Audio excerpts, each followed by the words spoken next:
one of the things that as humans we cannot, do away with is the fact that everything around us has a purpose. From your hair to the mosquito to everything that you can see around you has a purpose, and that we cannot do away with. That particular phenomena, that everything having a purpose, does not just limit itself to all of these things that we can mention, but also includes an entity like the church. The church has a purpose.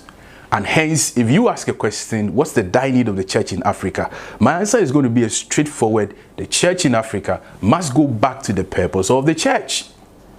If the church in Africa goes back to the purpose of the church, we can see the benefit of the church to the African. It's as simple as that. Now, let me just tease your thinking a little bit. If you go through the Bible and you start reading quite carefully and you monitor Jesus' interaction with his disciples, you would find out that there was not once in their conversation, and indeed I challenge you, if you found it somewhere, let's have a conversation. But there was not once, as far as I'm concerned, where Jesus told his disciples that as soon as I'm out of this place, set up churches. Never, not once. What we find is that he is giving them instructions on things like going to witness of him to all nations and making disciples unto him. Ironically, as soon as Jesus goes, the Spirit of God comes on the day of Pentecost, as you see in the book of Acts, the early chapters.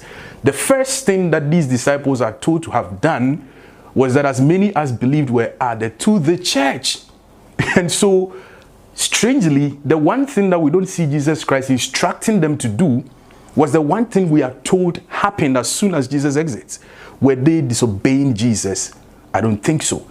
But if you take this tension between what Jesus instructed them to do and what they ended up having along the way, you begin to see that within this paradox lies the purpose of the church.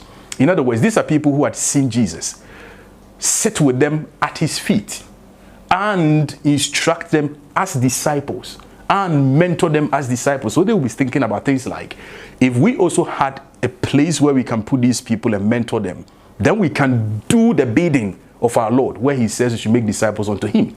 Hence, the purpose of the church. So now I throw it to you.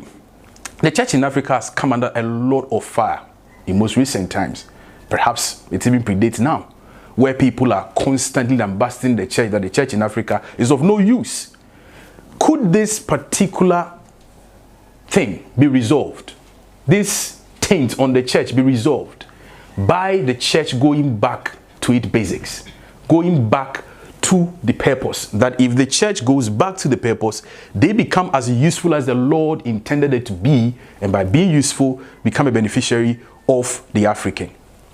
I'll leave it to you once more. You have to do your own research. You have to go to the text I've just mentioned. You can look at the last chapter of Matthew. You can look at the last chapters of Luke. Look at the early chapters of Acts.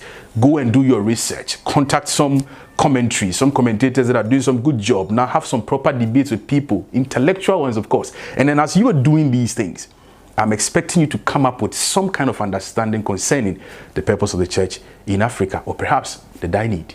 If we know these things, perhaps the taint on the church in Africa, and perhaps the fact that it seems almost useless to the people of Africa, might take on a new look. I'm looking forward to see what you find, and perhaps the interactions that we can have thereafter.